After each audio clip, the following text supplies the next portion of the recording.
What exactly is this about, and what do you think that it means?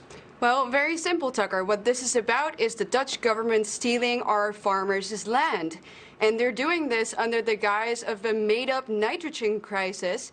And that is basically going to put most of these farmers completely out of business.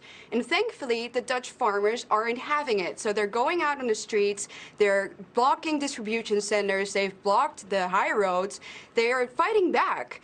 And they're right to do so. This is their life's work. And, well, it's very clear that the government is not doing this because of a nitrogen crisis. They're doing this because they want these farmers' land, and they want it to house new immigrants. They also want it because the farmers are obviously standing in their way of the great reset plans that they have for us.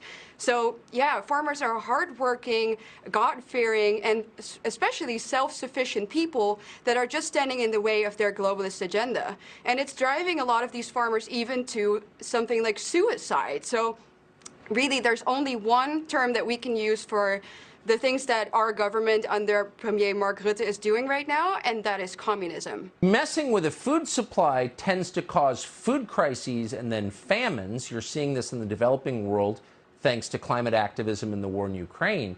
Are normal Dutch citizens who aren't farmers worried about what happens when you shut the farms down?